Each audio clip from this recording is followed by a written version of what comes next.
Hi friends, Maran வீரா சீரியலை பற்றி தான் நம்ம இந்த வீடியோக்குள்ளே பார்க்க போகிறோம். வாங்க நம்ம வீடியோக்குள்ளே போகலாம். விஜயோட அம்மாவை எப்படியாவது கைங்களமாக பிடிச்சிடணும் அப்படின்னு மாறனும் வீராவும் திட்டம் போடுறாங்க. ஆனால் கடைசியில் பார்த்தோம்னா அது சொதப்பில் போய் முடிஞ்சிருது. விஜயோட அம்மானு சொல்லிக்கிட்டு அவங்க வந்திருக்காங்களா, அவங்க பொண்ணுன்னு சொல்லிக்கிட்டு வேற ஒருத்தவங்க வராங்க. அவங்கள பார்த்ததுமே உடனே மாறன் கேட்குறாங்க, நீங்கள் தான் அவங்களுடைய பொண்ணு அப்படின்னு கேட்கும்போது, ஆமாங்க நான் தான் அவங்களுடைய பொண்ணு, என்னுடைய ஃபோன் வந்து ஒரு வாரத்துக்கு முன்னாடியே தொலைஞ்சு போச்சுது, அது எப்படி உங்கள் கையில் வந்துச்சு அப்படின்னு சொல்லி கேட்கவும் உடனே மாறன் கேட்குறாங்க, எங்கே அந்த ஃபோனை பற்றின அடையாளம் எல்லாம் சொல்லுங்கள் அப்படிங்கவும் அவங்க கரெக்டாகவே சொல்கிறாங்க. இது கிட்டதுமே மாறன் அதிர்ச்சி அடைகிறாங்க. உடனே வந்து அவங்க விஜய்னு சொல்லிக்கிட்டு ஒரு பொண்ணு வந்திருக்கிறாங்களா, வேற ஒரு பொண்ணு. அப்போ அவங்க மாறன்கிட்ட சொல்கிறாங்க, இதுக்கு மேலே இந்த மாதிரிலாம் நீங்கள் நடந்துட்டு இருந்தீங்கன்னா அப்புறமா உங்களை வந்து நான் போலீஸில் ஒப்படைச்சிருவோம், ஒழுங்கு மாதிரியே என் ஃபோனை கொடுங்க அப்படின்னு சொல்லிட்டு வாங்கம்மா நம்ம போகலாம் அப்படின்னு சொல்லிட்டு அவங்க அழைச்சிட்டு போகிறாங்க. இதை பார்த்ததுமே மாறன் சொல்கிறாங்க, என்னது வீரா கடைசியில் இப்படி நடந்து போச்சுது, விஜய் கையங்களவமாக மாட்டுவான்னு நினச்சோம், இது என்னென்னா நம்ம நினச்ச மாதிரி இல்லாமல் வேற மாதிரி கை போச்சு அப்படிங்கவும் உடனே வந்து வீரா சொல்கிறாங்க, நீ கவலையே பட வேண்டாம், இது விஜயோட ஃபோனு தான், இது எல்லாமே விஜய் போட்ட திட்டம் தான் அப்படிங்கிறாங்க.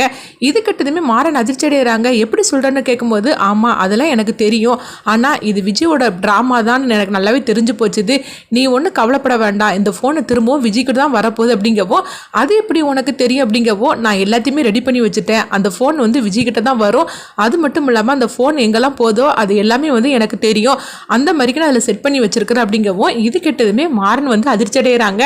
பரவாயில்ல வீரா, நீ இந்த மாதிரிக்கெல்லாம் கண்டுபிடிக்க ஆரம்பிச்சிட்டே அப்படின்னு. அடுத்து பார்த்தோம்னா விஜயோட அம்மாவை தான் காட்டுறாங்க. அவங்க அம்மா வந்து விஜயை போட்டு பயங்கரமாக திட்ட ஆரம்பிச்சிருந்தாங்க.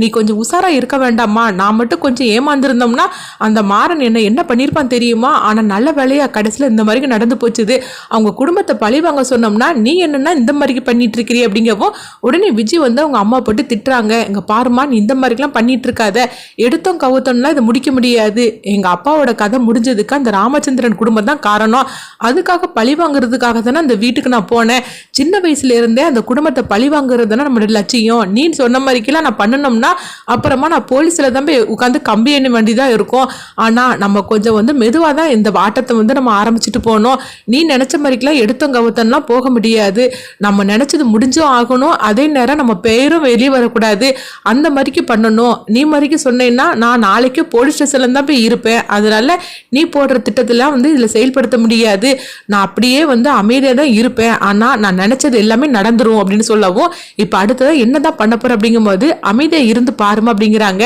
இல்லை விஜய், நீ இப்படியே போனாக்கி சரிப்பட்டு வராது, நீ ஃபர்ஸ்ட் அந்த கார்த்தியை உன் கைக்குள்ள போடணும் அப்படிங்கிறாங்க. நீ என்னம்மா சொல்றேன்னு கேட்கும்போது, ஆமா அந்த கண்மணியை பார்த்தியா, ராகவ்கிட்ட என்ன சொன்னாலும் சரி தான், கண்மணி சொல்றதுக்கெல்லாம் அவன் தலையாட்டுவான், அதே மாதிரிக்கு கார்த்தியை உன் கைக்குள்ள நீ வச்சுக்கிடணும், கார்த்திகிட்ட நீ எதுக்குமே நீ சண்டை போடக்கூடாது, அவன்கிட்ட அமைதியாக இருந்து, ஏன் அவன் காலில் விழுந்தா கூட பிரச்சனை கிடையாது, அவனை உன் கைக்குள்ளே நீ கொண்டுட்டு வந்தாதான் நீ வந்து அந்த வீட்டில் நீ என்ன சொன்னாலும் அது நடக்கும் அப்படின்னு சொல்லவும், இது கிட்டதுமே விஜய் வந்து யோசிக்க ஆரம்பிச்சிருந்தாங்க. ஆமாம்மா நீ சொல்கிறதெல்லாம் கரெக்டு தான்மா, சரிம்மா நான் பார்த்துக்கிட்டுதேன், நீ இந்த ஜாக்கிரதை இரு அப்படின்னு சொல்லிட்டு அங்கே போகிறாங்க. அடுத்தது இங்கே பார்த்தோம்னா வந்து அவங்க வீராவை தான் காட்டுறாங்க. வீரா வந்து யோசனை பண்ணிகிட்டே இருக்கிறாங்க. இன்னும் வந்து விஜய் சும்மா இருக்க மாட்டா, கண்டிப்பாக அடுத்தது ஏதாவது ஒரு பிளானை போடுவா, ஏன்னா மாறனும் நானும் சேர்ந்துக்கிட்டு அவங்க அம்மாவை வந்து கண்டுபிடிக்கிறதுனால அவன் கண்டிப்பாக நம்மளை ஏதாவது பண்ணதுக்கு யோசனை பண்ணுவா அப்படின்னு சொல்லிட்டு அவங்க வீரை வந்து யோசனை பண்ணிட்டு இருக்கும்போதே எங்க பார்த்தோம்னா விஜயை தான் காட்டுறாங்க. அப்போ விஜய் வந்து பிருந்தா கிட்ட போறாங்க.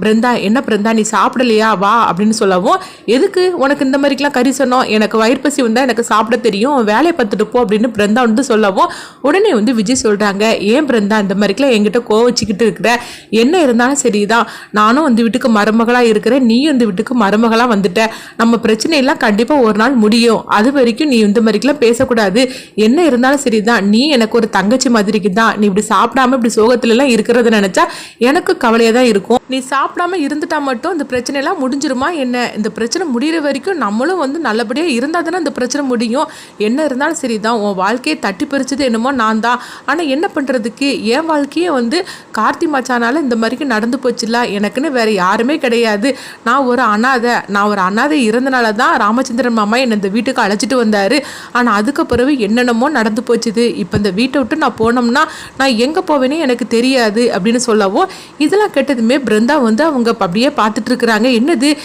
விஜயோட பேச்சே வந்து சரியில்லையே, அவள் பேச்சே வேற மாதிரி இருக்கு, எப்போவுமே நம்மகிட்ட கோவச்சிக்கிட்டு அவள் வந்து தாம் தீம் தான் குதிச்சிட்டு இருப்பா, இப்போ என்னன்னா இந்த மாதிரிக்கெல்லாம் சென்டிமெண்ட்டாக பேசிட்டு இருக்காள் அப்படின்னு பிருந்தா வந்து பார்த்துட்டு இருக்கவும் உடனே வந்து விஜய் சொல்கிறாங்க, பிருந்தா நீ என்கிட்ட கோவச்சிக்காத, இந்த பிரச்சனை எல்லாம் முடிகிற வரைக்கும் நம்ம கொஞ்சம் காத்துக்கிட்டு தான் இருக்கணும் அப்படின்னு சொல்லவும் உடனே வந்து பிருந்தா வந்து விஜய் அப்படியே பார்த்துட்டு இருக்கிறாங்க. சரி நீ போ, நான் அப்புறமா நான் சாப்பிட்டுக்கிடுது அப்படின்னு அவங்க பிருந்தா சொல்லவும் உடனே விஜய் நினைக்கிறாங்க, பரவாயில்ல ஒரு டிக்கெட்டு கவர்ந்துருச்சுது அப்படின்னு சொல்லிக்கிட்டு விஜய் சந்தோஷப்படுதாங்க. அடுத்து பார்த்தோம்னா கார்த்திகிட்ட தான் வராங்க. கார்த்தி வந்து அவங்க ஏதோ செல்ல பார்த்துட்டு இருக்கும்போது உடனே கார்த்தி மச்சான் அப்படின்னு சொல்லவும், எதுக்காக இங்கே வந்திருக்கிற அப்படின்னு கார்த்தி வந்து கோவத்தோட பேசுகிறாங்க. என்ன கார்த்தி மச்சான், எதுக்காக எங்கிட்ட இப்படிலாம் கோவச்சிட்டு இருக்கிறீங்க? நடந்தது ஏதோ நடந்து போச்சு, அதுக்காக நீங்கள் எங்கிட்ட கோவச்சிக்கிட்டுலாம் இருக்கலாமா? நீங்கள் என்கிட்ட எப்பவும் போல நீங்கள் பேசுங்க, எனக்கு அதுதானே வேணும் அப்படிங்கவும், நான் எதுக்காக உங்ககிட்ட பேசணும்? நீ வந்து ஒரு வெகுளித்தனமான ஒரு பொண்ணுன்னு சொல்லி தான் எங்கள் அப்பா வந்து கழிச்சிட்டு வந்தார். அப்படி இருக்கும்போது நான் உங்ககிட்ட பேசிட்டு தான் இருந்தேன். ஆனால் எப்போ வந்து என் கையால் நீ தாலி வாங்கிக்கிட்டேயோ அப்போவுமே எனக்கு உன் முகத்தை பார்த்தாலே எனக்கு பிடிக்கல. கூடி சீக்கிரமே இந்த வீட்டை விட்டு ஒன்று அனுப்பினாத மட்டும்தான் எனக்கு நிம்மதியே கிடைக்கும் அப்படின்னு சொல்லவும், என்ன கார்த்தி மச்சான் எதுக்காக இப்படிலாம் நீங்கள் கோவிச்சிட்டு இருக்கிறீங்க? நான் வந்து சொன்னதெல்லாம் உண்மைன்னு உங்களுக்கு ஒரு நாள் தெரிய வரும்போது உங்களுடைய கோவம்லாம் குறையும். அது வரைக்கும் நீங்கள் என்கிட்ட எப்போவுமே சர்வசாதாரணமாக பேசுவீங்களா? அப்படியே என்கிட்ட பேசுங்களேன். தயவுசெய்து இந்த மாதிரிலாம் கோச்சிட்டு இருக்காதீங்க.